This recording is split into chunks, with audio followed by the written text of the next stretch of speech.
What sort of kind of thought process and trust is there that maybe Right. hadn't been there in past seasons?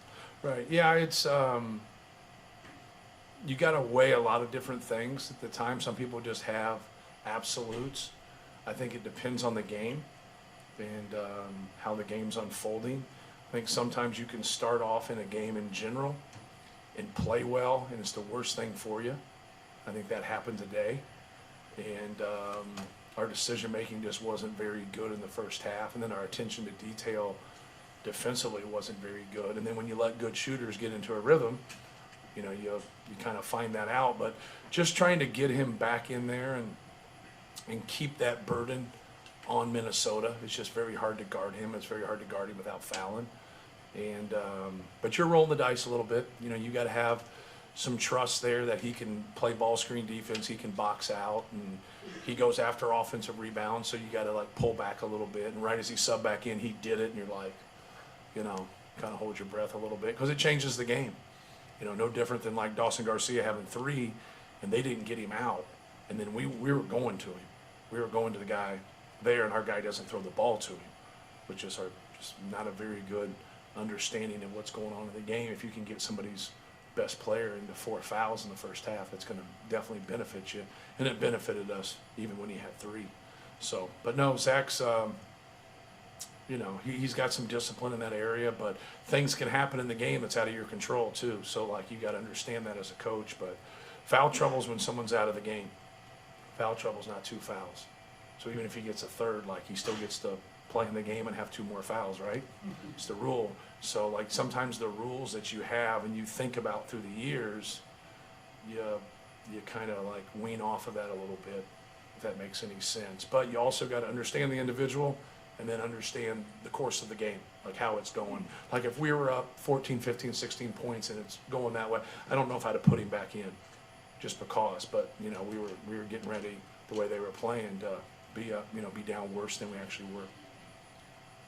Matt, the players spoke to this when they were in here, but there was some adversity management that you had to go through in this game. And it's not like you haven't had it. Northwestern a couple weeks ago pushed you to the limit and Yes. spent some road games. But in this case, being down at halftime, first time that Minnesota has really pushed it, to their credit, they're better. But what does it mean, though, as you go through the course of the season to have these moments, to have to fight through things? And Right. How do you kind of build on that? Yeah, 2 of our wins in Hawaii, we were down at half, and we played much better in the second half, the 2 games we were down.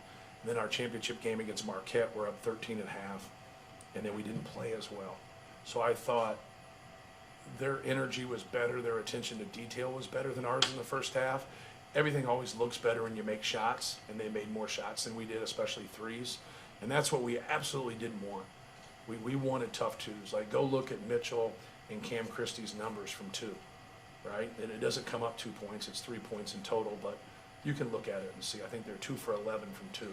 But we absolutely wanted to stay with them and not let them get rhythm threes, and it's exactly what they got. So going to halftime and being down 8 versus playing Northwestern and being up 8. So even though they took us to the end and was controlling the game at the end, and we were fortunate to get an overtime. 2 different games. We've been in different situations. Kind of reminded me a little bit of Alabama.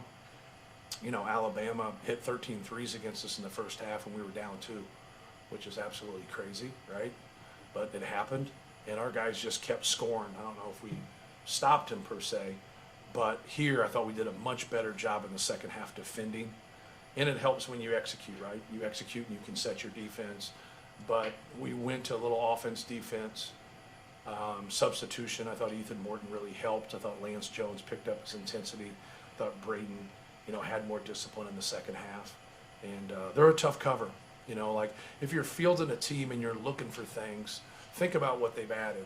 They've added quickness in the nation's leading assist guy in Hawkins. They've added 2 guys that can score at the 2 and the 3 that also have quickness and can shoot threes off the dribble. Carrington's been more consistent for them, and he's a 2-way player come off the bench who they've had in the past, right? So you look at their front line, and like Ola Joseph is a good player, and right now he doesn't get as many minutes, kind of the odd man out, kind of like Caleb First for us, but it's because those other guys are really good too. So they have depth in their front court their backcourt's really new, but they're starting to play well together, and they're polished, and they're making shots, and they're guarding, and so that's what you want. You got quickness, you got athleticism, you got size, you got skill. That's what you want. But they've also had the schedule that they had to have because of all the newness, right? They've had to. So the way he scheduled was, you look at it now and you wish that, you scheduled a little bit more, but he wasn't in that position. He had to do what he did. He's just made a lot of right decisions in here in developing his team and doing things. He's, a good guy, good coach, and they're going in the right direction. And that's what you want to see, that light at the end of the tunnel. You want that light to be hope. You don't want it to be a train. Their light's hope, and they should feel good about where they are. Even though it stinks, they put themselves in position to win, and they didn't. But a lot of people don't put themselves even in that position sometimes when they go on the road in this league. It's pretty tough.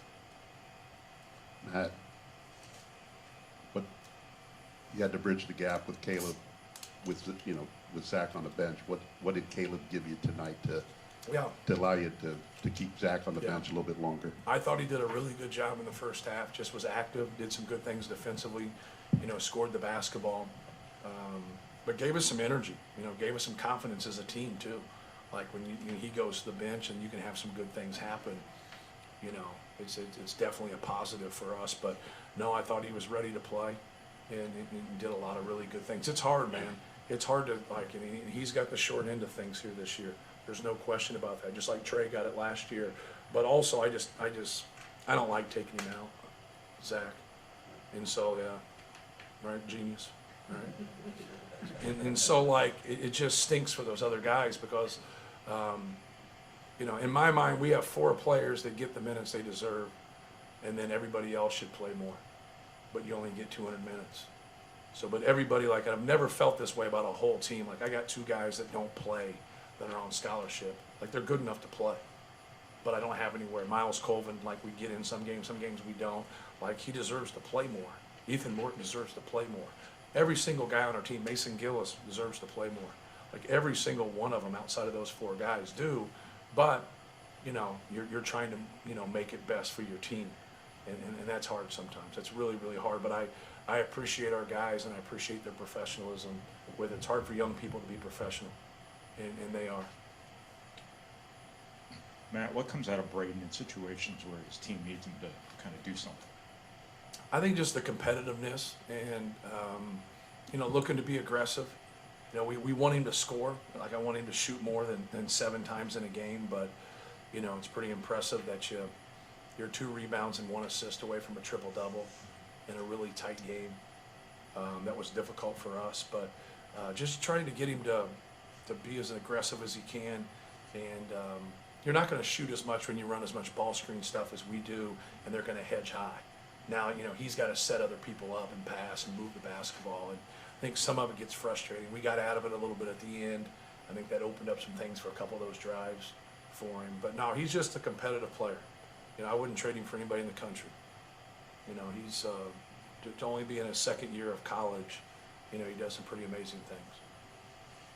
Matt, I understand the philosophy of keep hitting singles, but to relay that to 18 to 22-year-olds that you can't come back from 10 down in 1 possession, 2 possessions. Right. How difficult is that, and how these guys embrace that?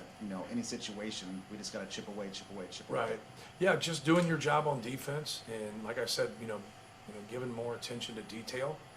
Taking up their space offensively, not letting the ball get into the sweet spots, into the high post and the low post where their bigs want it, and just being more stingy defensively, and just trusting the process more than anything.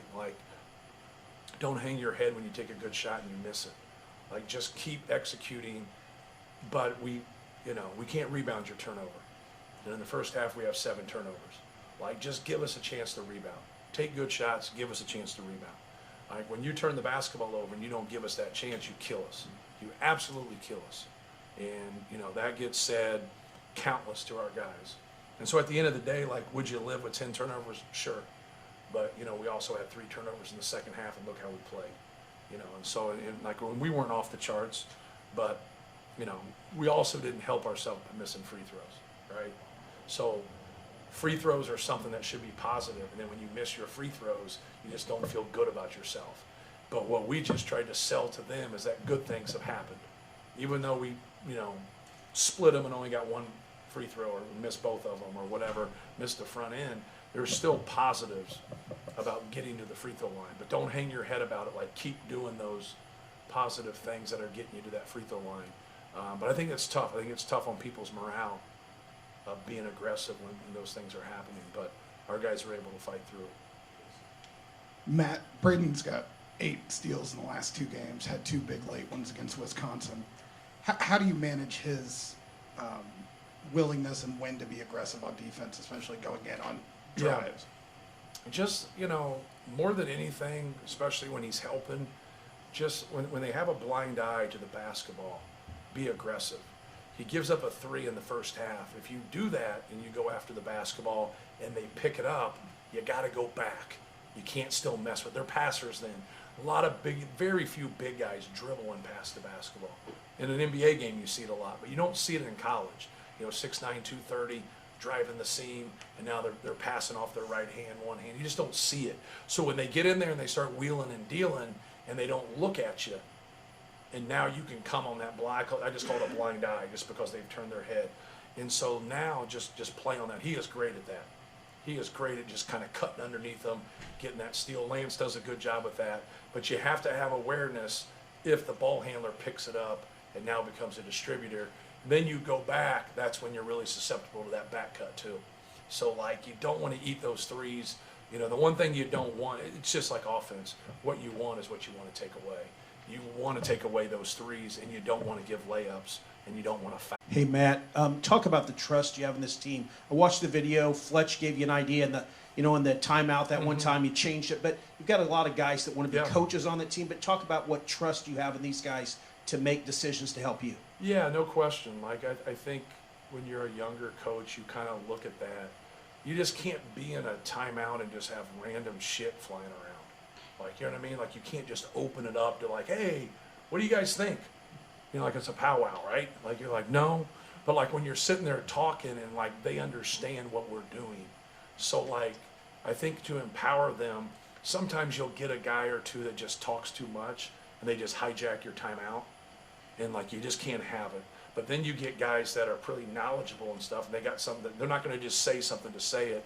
When they do say it, like Fletch is very knowledgeable. Just take it in. Take it in. The one thing that you don't have as a coach is you don't have the feel of what's going on in a game as a player. You just don't have that. You're well, you're the head coach. Watch a game, process the game, then go watch it on tape and say, how in the hell didn't I see that? Because you watch the ball so much. And so sometimes I'll watch away from the basketball and then something happens. You're like, well, what happened? People look at you like you're crazy. Well, why weren't you watching? Because I was watching away from the ball. So there's things that are going on all the time. I think just having an open mind as a coach, especially when it's someone who knows what he's talking about like him, that really helps. So, yeah, you can't have a 30-second timeout and then vote on shit, right? You just can't. Hey, what do you guys think? We've practiced for 8 months. Just a game, just trying to win a Big Ten championship. So, I like that, the voting thing. That's good. yeah.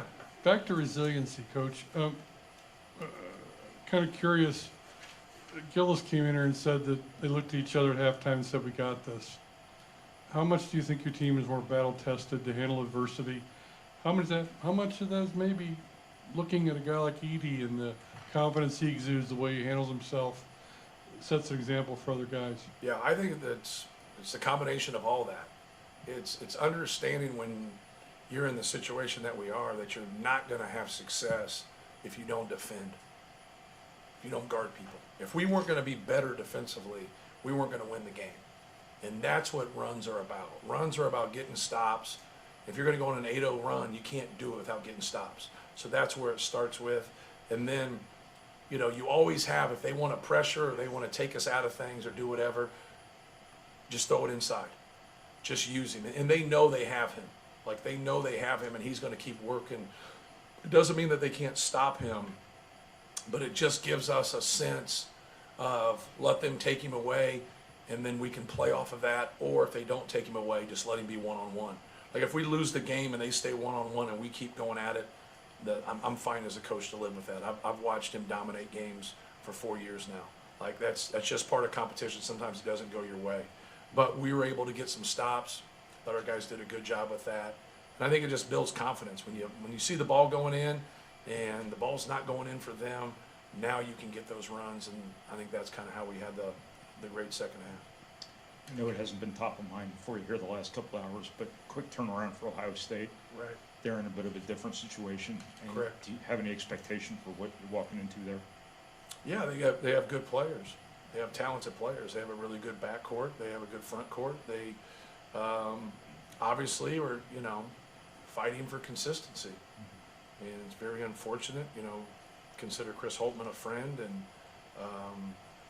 a peer and colleague and a guy that really good person and a really good coach. You hate that for him, and then, but now a game has to be played, right?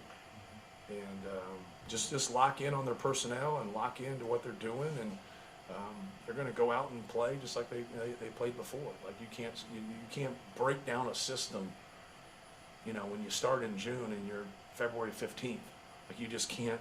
It's not the way it works. They're going to do what they did before, and that's the way it is. And so like we have to prepare for that, and we got a lot of respect for their guys, and just have to play better. Like just have to compete and go there and hopefully play better than them. But it'll be a tall task. Anything on the road in this league is very difficult.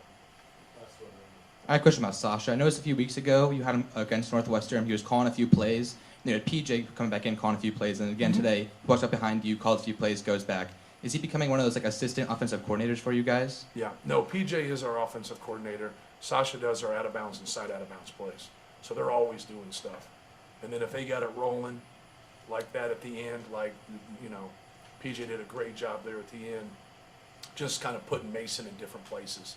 You saw Mason get the corner three, then Mason's behind him, then Mason roll and replace. So PJ did a really good job of just putting them in a bind. And that's just a weapon that Mason is, right there. But Sasha handles the out of bounds and side out of bounds plays with it. So we specialize what we do. So Coach Johnson and Coach Lusk are defense, and they flip the scouts. Coach Brantley does personnel, and then, like I said, PJ does offense for every game, and Sasha does out of bounds and side out of bounds.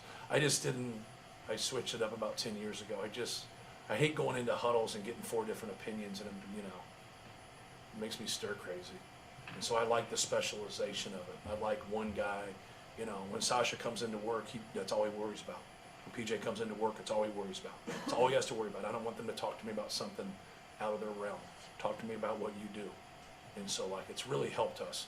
But also what it helps with is I think as a player you get clouded too. And so now you know who to go to. If you got something on defense, go talk to Coach Johnson, go talk to Coach Lusk. You got something on personnel, this guy goes left, he goes right, he shoots pull-ups, whatever it is, go talk to Coach B. Now execution offensively, they talk to PJ more because they like offense more, right? Yeah. So nobody goes in their backyard and does lane slides. They go and shoot bad threes. But it just allows us to be on the same page. And so for me, I had to check my ego at the door, the best, you know what I mean? And so I think a lot of times people say this is what the head coach should do. Well, they're not in charge. I'm in charge. So I got to make decisions on what's best for Purdue.